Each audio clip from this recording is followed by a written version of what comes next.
ഒരു എളുപ്പത്തിലുള്ള ഒരു മാർഗം അതാണ്. ബുദ്ധന്റെ ഒരുപാട് മാർഗങ്ങളുണ്ട്, അതിൽ ഏറ്റവും ലളിതമായ. അപ്പൊ ഇൻസൈഡ് എന്ന വാക്കിലൂടെ നിങ്ങൾ എന്നെയും ഫാമിലി ഉൾപ്പെടുത്തിയാണ് ഞാൻ വിചാരിക്കുന്നത്. സോ അവർ ഫാമിലി, ആ ഫാമിലിയിൽ ഇരിക്കുന്ന നമ്മൾ ഓരോരുത്തർക്കും മാറ്റം ഉണ്ടാവുമ്പോൾ, അതായത് നാട്ടുകാർ മൊത്തം നന്നാക്കുമെന്ന് എനിക്ക് തോന്നുന്നു. അങ്ങനെയാണെങ്കിൽ പലരും ഈ ലോകത്ത് ആദ്യകാലത്തെ ഭഗവത്ഗീതയിൽ പോലും ഏറ്റവും വലിയ മെന്ററാണ് ശ്രീകൃഷ്ണൻ. ഭഗവത്ഗീത അല്ലെ, അർജുനൻ വിഷമിച്ചിരുന്നപ്പം പോയി. അങ്ങനെ പോയപ്പോഴും അർജുനനോട് പറയുകയാണ് ശ്രീകൃഷ്ണൻ ഉണരൂ, എന്നിട്ട് ലോകം നന്നായില്ല. ബൈബിളുണ്ട്, ഖുറാനുണ്ട്, ഇഷ്ടംപോലെ സാധനങ്ങളുണ്ട്, എന്നിട്ടും ലോകം ഇതുവരെ നന്നായിട്ട് കണ്ടെന്ന് തോന്നുന്നില്ല. അപ്പൊ അതുകൊണ്ട് ഞാൻ പറഞ്ഞു വന്നത്, ഈ പുരാണങ്ങളും ഇതിഹാസങ്ങളും യാത്രകളും എല്ലാം നിരന്തരമായിട്ടുണ്ടാവും.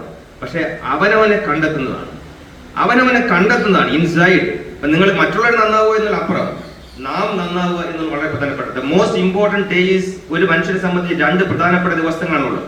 ഒന്ന് നമ്മൾ ജനിച്ച ദിവസവും, ഒന്ന് the day why we body, എന്തിനാ വന്നത് എന്നൊരു ചോദ്യം ഉണ്ടല്ലോ. എന്തിനാ ഇന്നസെന്റ് ചോദിക്കും, എന്തിനാ പഠിച്ചു, വൈ വി ബോൺ, എന്തിനാണ് നമ്മൾ ജനിച്ചത് എന്ന ആ തിരിച്ചറിവിൽ ഒരു തഥാഗതൻ ബുദ്ധനാവുന്നതും, ഒരു സാധാരണ ആശാരി പണിക്കാരന്റെ മകൻ യേശുക്രിസ്തു ആവുന്നതും, സാധാരണ ഒരു മനുഷ്യൻ നബിയായി മാറുന്നതും, സാധാരണ ഒരു മനുഷ്യൻ ഗാന്ധിജിയായി മാറുന്നതും, സാധാരണ ഒരു ബിജു കുറച്ചും കൂടെ വിവരമുള്ളൊരുത്തനായി മാറുന്നതൊക്കെ ഈ ഇത്തരം ട്രെയിനിങ്ങിന്റെ ഭാഗമായിട്ടാണ്.